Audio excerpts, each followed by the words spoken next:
Welcome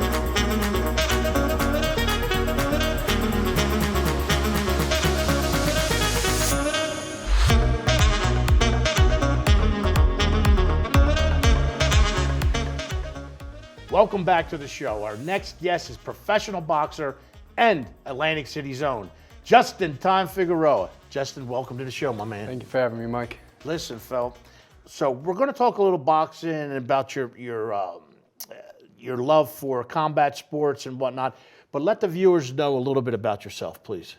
Perfect. My name is Justin Figueroa. In the ring, I go by Justin "Time" Figueroa. I've been boxing ever since I was about 4 or 5 years old. My first coach was my dad, so boxing has been my life.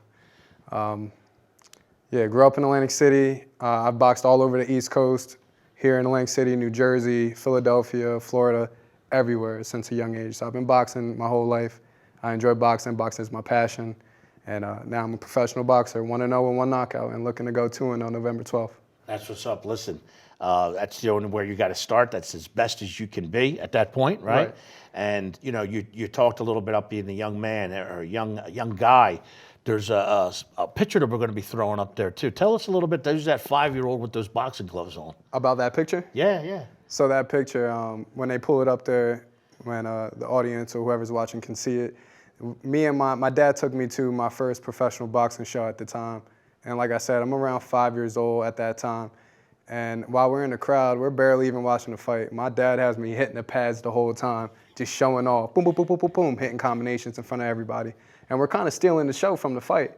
So that's actually where I got my boxing name, Justin "Time", because we had these guys, they were a little drunk sitting behind us, but they were loving the pad work. They were loving the show that I was giving. So they were like, "What's the kid's name?"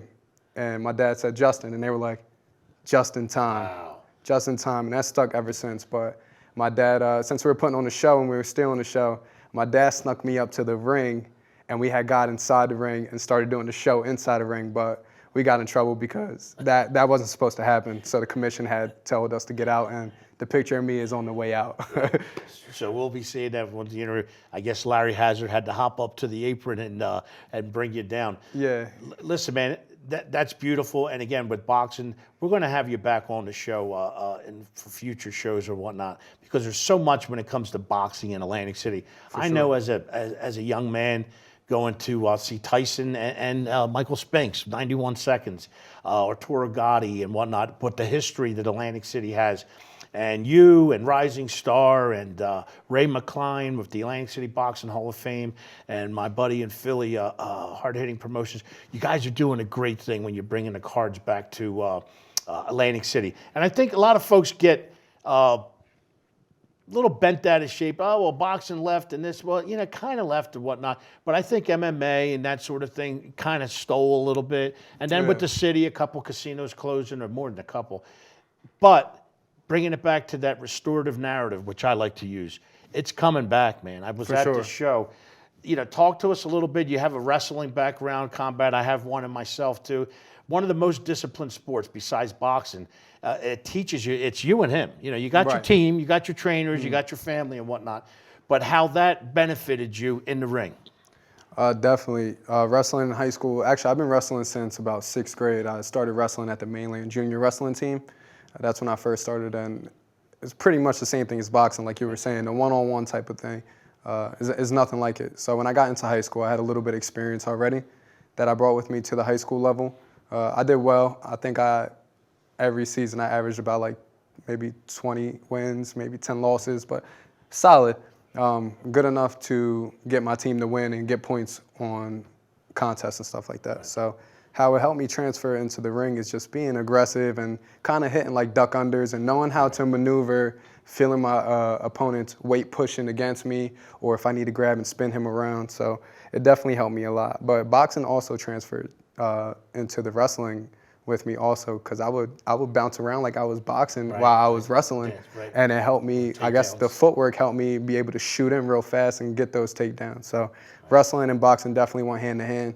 And I would definitely like to add wrestling into my training regimen for the future. There you go. And then one thing is, you can have the most prettiest hands and dance feet or whatever, but wrestling moves or boxing moves. But what they both taught you, you better have your wind. Oh yeah. Wrestling is wrestling. I can say wrestling is probably the hardest sport in high school. Maybe the ladies can argue that crew is maybe the hardest because I went to a crew workout at Holy Spirit and it was pretty tough. But wrestling is definitely the toughest, I think. They're there. So hey, man, listen, you got a vast background. You spent some time and continue to spend time with the Atlantic City Beach Patrol. Yeah. A lot of great people have come from that. One of my good friends, former Senator Chris Brown, was on the Beach Patrol, local guy. I could go on and on naming names. Right. But you're now to that class, man. Tell us how that is, how your brothers and sisters support you. So this past summer was my 6th summer on the Beach Patrol. Wow. Every year it just keeps getting better and better. I also keep getting more in shape and more in shape. So looking good on the beach and then working on the beach is a plus. So I enjoy myself. It doesn't really feel like work, but I enjoy myself. Also, being a lifeguard is like being an athlete. So I always enjoy being an athlete and being competitive. But the support is definitely unreal. I made a lot of friends and a lot of connections working on the Beach Patrol. A lot of great people, like you mentioned, Chris Brown. Yep. I believe his sons are Dan Brown and Matt Brown. That's right. Yeah, I actually played veterinary football with Matt and Dan, and then I've worked with Matt and Dan also on the Beach Patrol. But yeah, great experience working on the Beach Patrol. A lot of them came out to the pro debut, and I was so surprised. Even the chief came out and supported. So a lot of love from the Atlantic City Beach Patrol. Shout out to Atlantic City Beach Patrol. There you go, bro. Chief Down, he's loving that too. And like you said, it's a great team. So talk to us. You know, I was there at your debut, and it was awesome. Talk to us a little bit about that. We got about 2 minutes left, and then we'll go to hit something else. Okay. Yeah, the pro debut was a dream come true for me. I put so much work in. It took me months and months and months to Bro, actually. wait a minute, time out.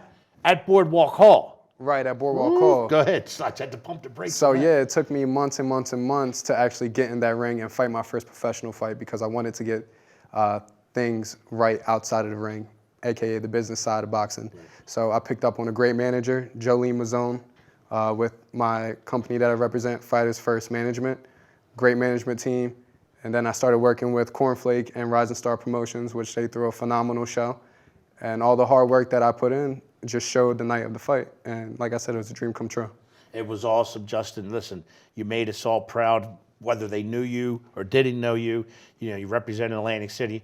And the reason I said Boardwalk Hall, many of those fights that I touched on earlier in the interview were in that place. So whether it was Adrian Phillips or the main hall, it's just incredible. So you have some fights coming up. We can touch on it. We may, didn't want to date ourselves here, but talk to us what you got coming up in November. Yeah, so November 12th, Rising Star Promotions is throwing another show at the Showboat. This will be my second professional fight. Looking to go 2-0. I'm looking to go 2-0 with 2 knockouts, possibly another first-round knockout. I'm putting in the work. I have a great team. Big shout out to Gorilla Coach Sean Sutton, my strength conditioning coach.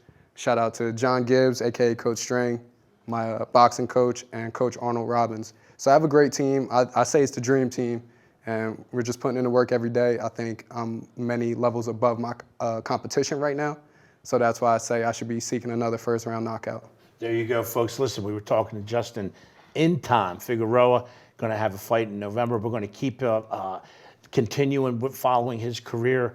Listen, folks, make sure you get out and see this young man. We're going to put up all the Instagram, social media, and whatnot pages to follow him. Justin, thank you so much for coming out, bro. Having me. We appreciate you. Good luck. Continue to do what you do and make us and yourself and your family proud, man. Yes, sir. Thank you. You got it.